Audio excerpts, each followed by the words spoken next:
Hi అండి. Welcome to Swathi సుగ్గుస్ recipes. ఈరోజు నేను జంతికల రెసిపీని చేసి చూపించబోతున్నాను. చూసారు కదా ఎంత క్రిస్పీగా, క్రంచీగా వచ్చాయో. చాలా చాలా టేస్టీగా కూడా ఉన్నాయండి. జంతికలు చేయడమే నేను చాలా తక్కువ అనమాట. సంక్రాంతి ముందు పిండి వంటలు చేస్తూ ఉంటారు కదా, నేను స్వీట్స్ అయితే చేస్తాను కానీ ఇలా జంతికలు, మిక్చర్ అనేవి చాలా తక్కువ అండి చేయడం. ఎందుకంటే అమ్మ పంపిస్తూ ఉంటారు కాబట్టి నేను అంతగా చేయను అనమాట. సరే, ఎన్నాళ్ళకి జంతికలు చేశాను కదా, వీడియో షూట్ చేసి మీతో షేర్ చేద్దామని అనుకునేసరికి వీడియో అయితే ఇలా వచ్చిందండి. రెసిపీలో అయితే ఎటువంటి పొరపాటు జరగలేదు, చాలా బాగా వచ్చాయి జంతికలు. వీడియో షూట్లోనే చిన్న పొరపాటు జరిగింది, ముందు ముందు చూస్తే మీకే అర్థమవుతుంది. అయితే మరి ఇంకెందుకు ఆలస్యం, జంతికల రెసిపీని చూసేద్దాం పదండి. ముందుగా దీనికోసం మిక్సీ జార్ తీసుకొని 1/2 కప్పు వరకు పుట్నాల పప్పు వేసానండి. అదేని వేపించిన పప్పు అనమాట, చట్నీకి వాడతాం కదా అదే పప్పు.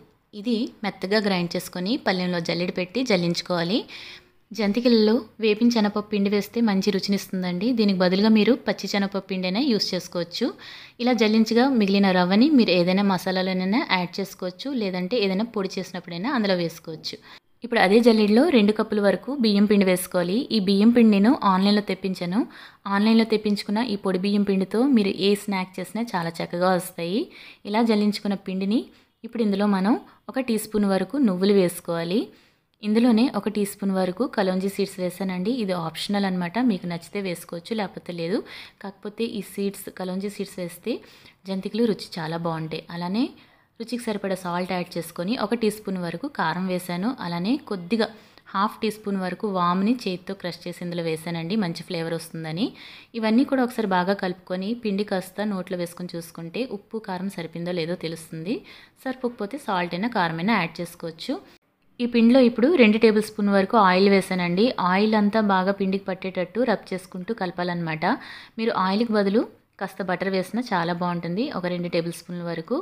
ఇప్పుడు పిండి కలుపుకోవడానికి నీళ్ళని వేడి చేసుకోవాలి. ఒక గిన్నెని తీసుకొని 2 కప్పుల వరకు వాటర్ యాడ్ చేసుకొని నీళ్ళు వేడి చేసుకోవాలండి. ఈ 2 కప్పుల నీళ్లు జంతికల పిండిలో పడతాయని చెప్పలేము, కొద్ది కొద్దిగా కలుపుకుంటూ పిండిని కలుపుకోవాలి. ఇక్కడే జరిగిందండి పొరపాటు. నీళ్ళు బాగా వేడెక్కిన తర్వాత నేను ఏం చేశానంటే వీడియో ఆన్ చేస్తూ వాటర్ పోస్తూ పిండిని కలిపాను. అయితే వీడియో ఆన్లో ఉందో లేదో అని చూసుకోలేదన్నమాట. జరిగింది ఏంటి అంటే వీడియో షూట్ చేస్తుండగా మొబైల్ హీట్ ఎక్కి ఫోన్ ఆఫ్ అయిపోయిందండి. ఈ లోపుగా నేను పిండి అయితే కలిపేశాను. ఆ తర్వాత చూసుకున్నాను, చాలా డిసప్పాయింట్ అయ్యాను. అయితే మీతో షేర్ చేసుకోవాలని అనిపించింది, అందుకే ఈ విధంగా షేర్ చేసుకున్నాను. పిండి అంతా కలిపేగా ఇందాక చూపించాను కదా మగ్గులో ఎన్ని నీళ్ళు అయితే మిగిలాయో, ఇలా పిండి కలుపుకున్నాక మూత పెట్టి 15 నిమిషాల పాటు పక్కన పెట్టేయాలండి. ఎక్కువ నీళ్ళు వేసి ఒకేసారి పిండిని కలిపేయకూడదు. పిండి ఈ విధంగా తడి పొడిలా కలిపేసి మూత పెట్టి 15 నిమిషాలు పక్కన పెట్టుకుంటే అప్పుడు ఆ వేడి నీళ్ళకి పిండి చక్కగా మగ్గుతుంది.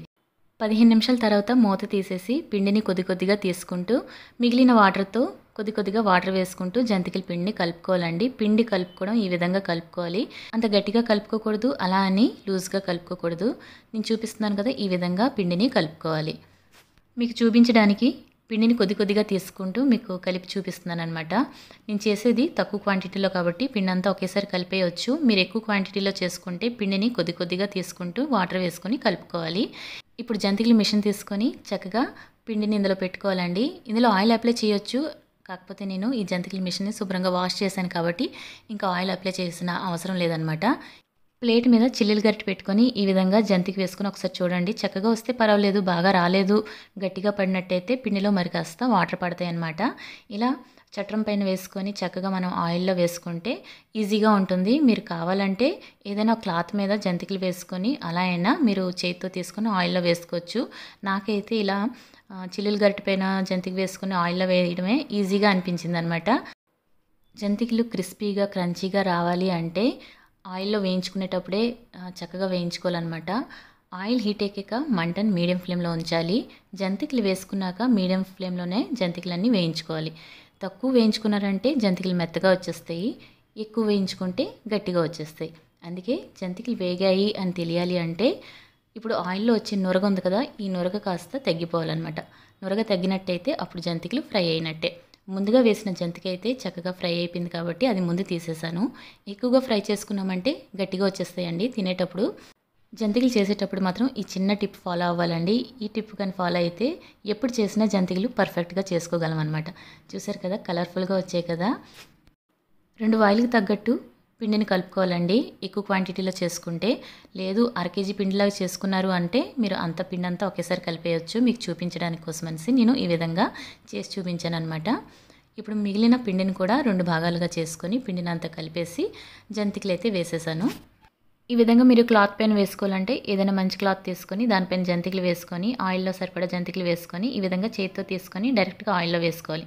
అయితే ఇలా వేయడం వల్ల ఆయిల్ బయటికి చిందే అవకాశం ఉందండి. చెయ్యి కాలే అవకాశం ఉంది కాబట్టి మీరు డైరెక్ట్‌గా చిల్లులు గరిటె పైన వేసుకొని ఆయిల్‌లో డ్రాప్ చేసుకున్నారంటే మీకు ఈజీగా ఉంటుంది.